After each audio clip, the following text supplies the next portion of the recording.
Welcome to the Develop Yourself podcast, where we teach you everything you need to land your first job as a software developer by developing yourself, developing your skills, your habits, your network, and more. I'm one of your hosts, Aaron Hayslip, and today we're going to be talking about how becoming a software engineer can change your life, even your mental health, in some non-obvious ways. My aim here is to implore you to dig deep and to find a deeper purpose for learning to code, and I hope my own story can help with that.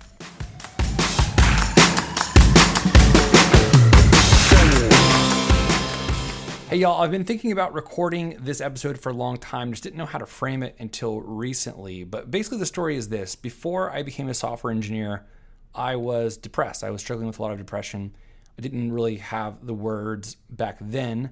Then I became a software engineer, and a lot of that depression just sort of went away. Now, I'll tell that story in more detail here in a minute. But essentially, I've always known that, right? I've always known that this was a big turning point for me in my life, becoming a software engineer, learning these skills. And I knew that in a lot of real, tangible ways, it gave me a new life. It gave me new respect from others. It gave me a place. It gave me a role to play in the world, hope. I mean, all of those super deep emotions were true for me whenever I became a software engineer. I think it literally changed my life for the better. And that's really what slingshotted me into this career of starting code schools and helping others learn to code, not because I think it's cool to become a software engineer. In fact, I'm probably less interested in coding than you know. I'm more interested in the life change of it all. But I thought it was really interesting to me for many years that there was this significant correlation in my life between becoming a software engineer and my mental health. And it really wasn't until recently I read a book by Johann Hari called Lost Connections, uncovering the real causes of depression and the unexpected solutions. It wasn't until I read that book, which, by the way, I highly recommend it. I'll put a link in the show notes so you can check it out too. It wasn't until I read that I saw sort of in some ways the science behind how it absolutely makes sense that me becoming a software engineer in some ways cured or got rid of or eradicated depression in my life. And I'm going to walk through that in this episode because I think it's really important for us to connect to a deeper meaning behind this journey than just, getting a cool job, remote work, or more money. In fact, I think the point of this episode is to implore you to connect to deeper values whenever you're looking to become a software engineer, when you're on this journey.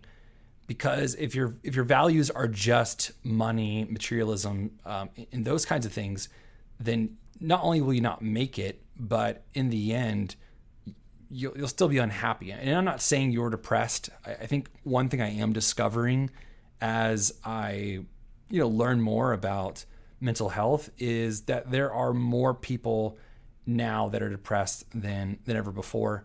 And even in this world, right, of tech, of people making a lot of money, there are a lot of really depressed people. In fact, even this week, I probably recommended this book to 5 people. And that's not to say that these people are broken or they've done something wrong. We live in a culture where depression is rampant. And there are a number of reasons for this. And that's kind of what I want to explain here that I'm looking at. Now, by the way, obviously, I'm not a therapist. I'm not a psychologist, a psychiatrist. I don't know anything about this stuff. I'm just a guy who was depressed once. Learning to code and becoming a software engineer sort of changed my life. And then I seem to have sort of subconsciously decided to make it a mission of mine to help others experience the same kind of thing. So that being said, I'm going to start at the very beginning for me. And this is going to dive into my story a little bit. And then I want to show you what I discovered by reading this book. So that being said, let's travel back to, I'd say around 2011. I think I got engaged. I should know this. I think I got engaged at the end of 2011. My wife and I got married at the beginning of 2012. This is a whole other kind of long story. We had a very quick dating, quick engagement, and then we were married in 2012. I was 23 years old. Obviously, I was still a kid, but I'd say around the time that I got engaged, I started to struggle with depression. And to be honest with you, I don't know that I would have used that word. I was really scared of that word. I didn't know anything about depression. I didn't even know depressed people. I'm sure there were plenty of depressed people around me. They just didn't say they were depressed because they were also scared to say they were depressed. And I was also in a tight niche church community where, to be honest with you, I think I was scared to say I was depressed, as if it meant I was doing something wrong. But it was very obvious to everybody around me that something was off. And the worst part about it is I didn't know why. Like I didn't have any real good reasons in my mind that I was going through depression. I thought something must just be broken in me. I must not be thinking the right thoughts or doing the right thing. So that was an incredibly difficult season for me. Early on, our first year or two of marriage, honestly, was difficult because my wife looked at me and she didn't know why I was sad. My friends didn't understand. I didn't want to socialize. I didn't want to hang out with people. I just really had almost zero confidence.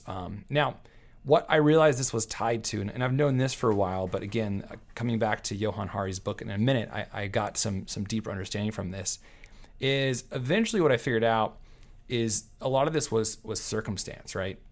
And by the way, I figured out this was circumstance not because someone told me or a therapist encouraged me. I mean, I don't think one person in my life encouraged me to go to any kind of counseling. I just didn't think that was a thing people did unless you, I don't know, were diagnosed with bipolar disorder or something like that, which, I don't know. I didn't know anything about mental health. But I ended up one day alone in Barnes & Noble, and I picked up a book called Christians Get Depressed Too, which, by the way, this is a whole tangent, but the title itself should be a warning light to faith communities. It means that they do a terrible job addressing depression. And really it is. It's kind of, and the whole world is like this. It's not just the Christian church. The whole world basically has this mentality for a long time now that if you're depressed, you're doing something wrong. And I think the one takeaway I had from this book was that oftentimes depression is circumstance. You've gone through something unique in your life, either a big life change or something hard, and it just causes depression. And that was a huge relief for me because it told me that I actually wasn't broken. I had graduated college with a degree in religious studies, by the way. So I wasn't actually going to get a real job. I was working at a Honda dealership making $9 an hour, parking cars in the service department. That was the only job of the 60 that I applied for. And I'm talking about places like Target that I could get a job at. I had just gotten married. My parents had divorced several years before. My wedding was kind of like a family fiasco disaster. There was just a lot of drama going on. And plus, I was used to living all through college in a 3-bedroom piece of junk house with 5 other roommates. And we were super close. And then suddenly I live alone with my wife, far away from any of my friends. I mean, it was cause for depression, and that made sense to me. And in some ways, like I said, that was a really comforting feeling. Then what happened, sort of related, was I couldn't take it anymore. I really wanted to do something else for work. I feel like I had a lot more to offer. And at some point, if we wanted to have kids, I would probably need to make a better income than $9 an hour, which comes out to be like $18,000 a year or something like that. My wife was a teacher at the time. She was a 4th grade teacher. So she wasn't making much money at all by a lot of people's standards, but she was rich to me, but having the baby, she wanted to be able to stay home for a little bit. So that lit a fire under me. The short story here is I ended up finding a coding boot camp at the time when no one knew what they were. I told my wife that I was kind of kicking the can, thinking about this thing, but it was going to cost $10,000. And I thought her reaction was going to be like, oh, well, that sounds pretty expensive. Maybe someday. But her reaction was, oh my gosh, yes, you have to do this. We didn't have the money. I didn't have any credit. She had credit. We took out a loan from her bank, Wells Fargo, for $10,000, and I got into the boot camp. And the rest is history, right? I became a software engineer, and immediately afterwards, I got a job, and we paid back that $10,000 loan because think about it. At the time, we were living off of my $9 an hour and her teaching salary. And then suddenly, my income quadrupled. So we paid back that loan in no time. And really the most shocking thing was a lot of the the depression and anxiety and lack of self-confidence that I had felt, it went away. And to be honest, I think until this year, I was somewhat ashamed of that because it meant that my hope was put into some really silly things, right? My hope was put into how I thought others perceived me. My hope was in my job, my work, and I want my hope to be in deeper things than just what I do for work every day.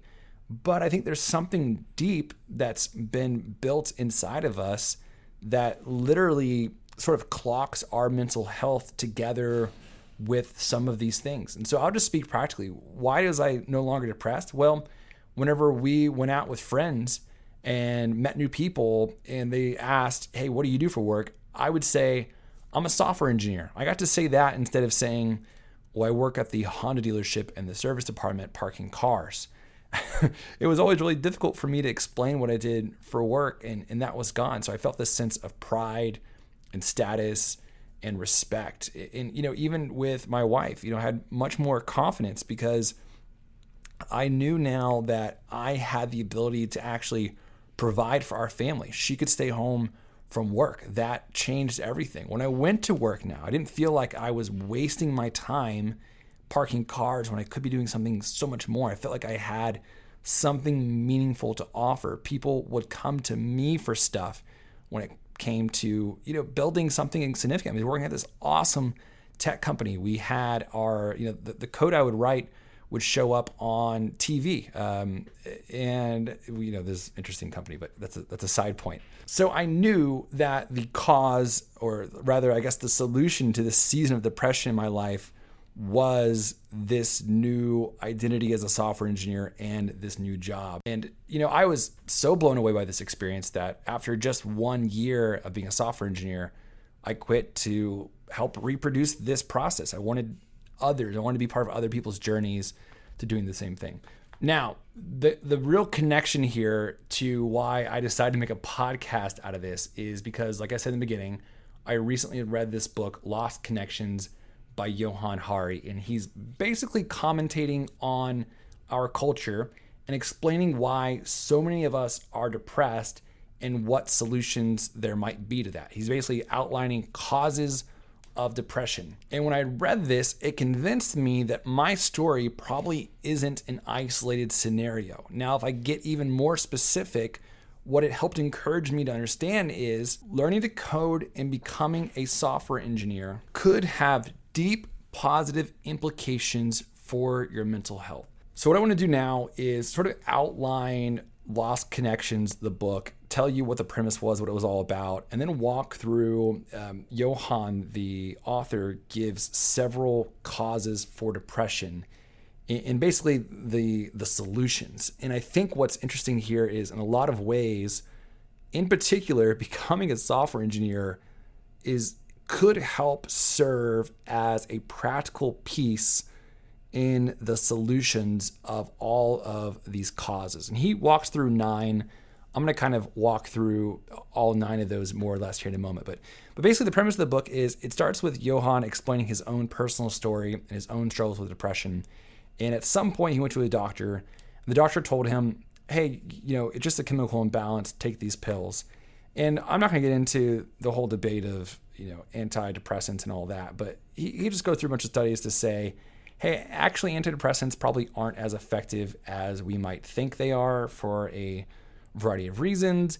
And his whole point is to say that there are actually additional causes of depression. And in some ways, maybe even there are no biological causes. The biological effects or the physiological effects of depression happen as a result of the psychological effects of depression. So all to say, what he's saying is we should first look at other causes of depression to see how they are basically changing our brain structure and our physiology before we go straight to thinking about pills. So here are the causes he outlines and how I immediately thought they connected to my story and this story of becoming a software engineer.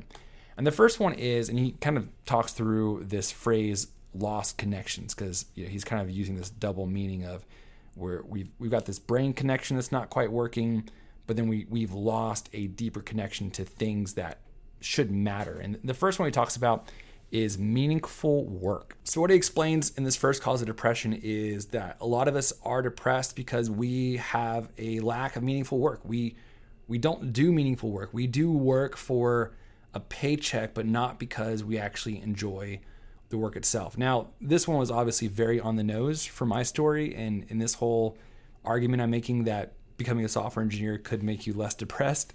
Because it's obvious, right? I mean, what else can I say about this? Yeah, if you don't enjoy your job, if you don't actually believe in what you're doing or enjoy the process itself, that is going to be depressing. And explaining this, he points out the obvious, that if you're just doing work for a paycheck, just the ends, it's not worth it, right? You have to have some kind of deeper connection to the work you're actually doing. So my application here would be to say that as a software engineer, if you actually enjoy it, if you enjoy the process of building and solving problems and solving puzzles, in honestly being able to work on something that's bigger than yourself. I mean, the crazy thing about software engineering is you can sit down in a room, write some code on a computer, and it can go out to millions of people depending on what you're working on and really have a massive impact on the world depending on what kind of company you're at or what you're building. So that's the first one. Obviously, I think that becoming a software engineer could be a massive leap forward for you in having meaningful work. Cause number 2 for depression that Johan points out is that we lack connection to other people. Now, this one might be a stretch because how does becoming a software engineer directly help you with connecting to other people? I mean, there's a variety of ways. I think the most obvious one for me is basically just time and agency. As software engineers, we are more flexible because, now I guess the whole world is remote, but basically we don't have to be in meetings most of the time. We get to write code from anywhere in the world. And usually we have some flexibility. So, take your kids to school, have a date with, your significant other during the week. These are all possible if you're a software engineer and you have the agency. You can go get a job somewhere else. You can make good money. You can have that extra padding and freedom to take vacation. So I do think, in a roundabout way, becoming a software engineer does actually help you connect with others. Now, cause number 3 here is meaningful values. And this is probably the biggest one that stuck out to me. And basically what he outlines here is that by and large, our culture eats junk food values. And he gives this analogy of whenever you eat candy and pizza and burgers, your heart stops working well, you get fat, etc. But whenever you eat lean protein, vegetables and healthy grains or whatever, you know what I'm talking about, your body works better and you're healthier and happier. And he says the same thing is true for values. A lot of the junk values that our culture is built off of is consumerism and materialism. And that literally drives every aspect of our life. We see advertisements all the time. We get constant reminders from social media all day at work, on our phones, on our computers, on our TVs, that what we're doing isn't enough, that there's somebody else out there having more fun than us. And if we can just work harder and make more money, we can have that life too, only to realize that whenever we get to that next level, suddenly it all resets. It's not enough for us. And we need to then get to the next level until, basically we die. That's sort of what he outlines here. Now, as software engineers, this could go either direction, right? We could become obsessed with the money we make and try and get more and more and more, because comparatively to a lot of the rest of the world, software engineers in particular make a whole lot of money. Also, as technologists, we could become obsessed with technology and social media and always checking Reddit and those kinds of things that we software engineers tend to nerd out about. But I think that we have a special responsibility to control these things and not let these things control us. And I'll give you an example. A friend of mine, I've talked about him before in the podcast. I haven't talked to him in a long time, and I don't know that he knows the podcast exists, but software engineer named Jason. We used to work together, and I really admired his ability to have control over his values. He obviously valued other things way more than making money, buying objects, or being addicted to technology. And in fact, He was an incredible, and still is probably, an incredible software engineer, and he would build coding projects on the side for fun, but it wasn't because he was obsessed with tech and screens and media. It's because he had other passions, and he basically diverted his skills in this area toward those passions. So let me give you an example of that. There wasn't really a day at work when I would see Jason where he wasn't talking about his vegetable garden or his woodworking projects or installing solar panels on his house. I mean, he was kind of creating this compound of a house to sort of be off the grid. But, he loved to work with his hands and do things that had nothing to do with, what we did, which is a social media company, basically. Additionally, I remember he drove the same truck he drove from high school. I mean, a terrible truck. I mean, the ugliest truck I think I've ever seen, but that's not what he cared about. That's not where he was putting his money. And because of it, his software engineering career helped the rest of his life thrive. He didn't have to reach out for the next financial level. He was able to enjoy his life. So that being said, I do think software engineering offers us a path to adopt meaningful values. But if we're not careful, we could also adopt junk ones and get into the materialism that, we can afford because software engineering pays well. Okay, the next cause here is childhood trauma. I'm not going to go into that. This really had nothing to do with software engineering. But I think the fifth one here, status and respect, was huge. Like I already outlined for my own story, I realized that, oh, wow, this is a real depression causing mechanism whenever you lack status and you lack respect, both of which I was rewarded, not in a prideful way. I didn't need to be famous. I didn't need people to think I was awesome. In fact, I was probably, at the beginning at least, the worst software engineer in the company, but I had a role to play and I had the respect of my peers, and that was huge for me.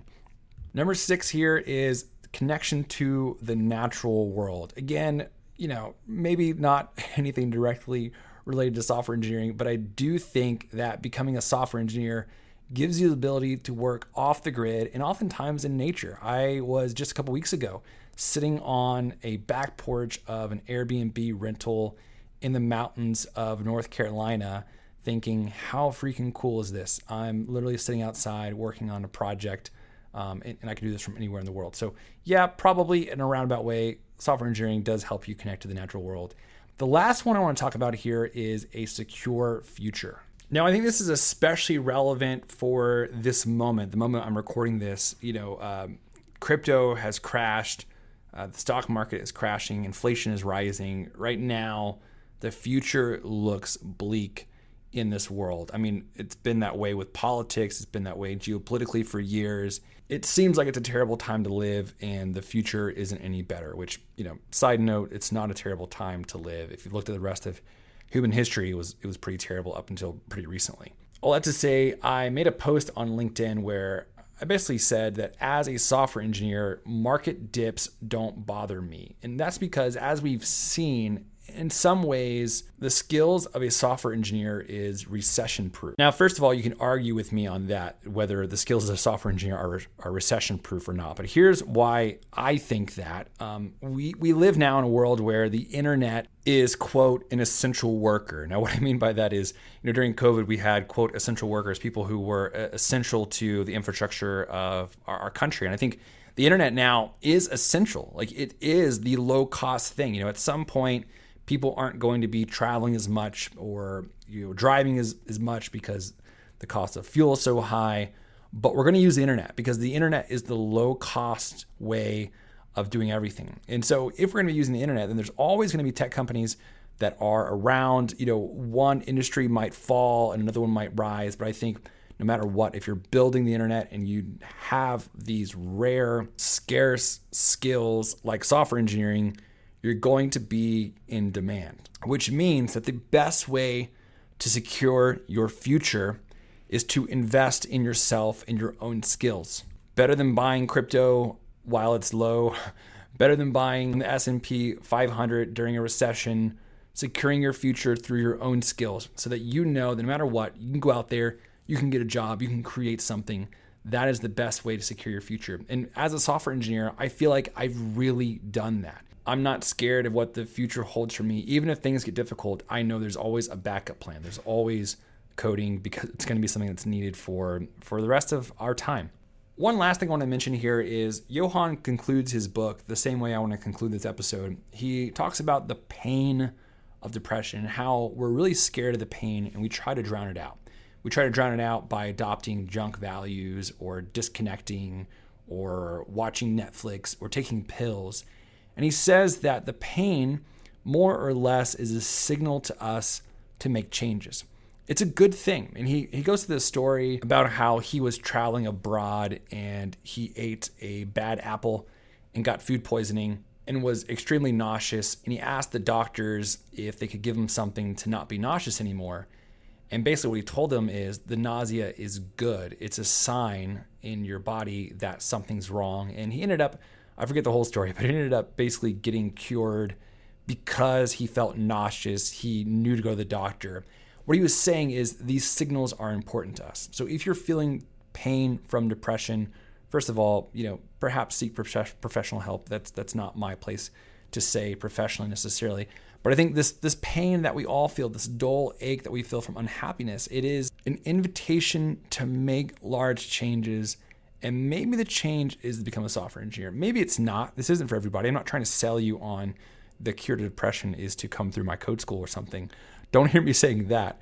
But I do think it's amazing how, if I look back on my own journey, I think the journeys of a lot of people who I've been blessed to be a part of, becoming a software engineer has been the turning point in a lot of our lives. And so that being said, I'm super happy to be here to be helping you learn how to code and become a software engineer, not because I necessarily love coding and not necessarily because I love the money or I want you to get rich, but because I really think that having a connection to more meaningful work, more meaningful values, having a newfound status and respect, being able to have the freedom to connect more with other people, to the natural world, and having a secure future is life-changing.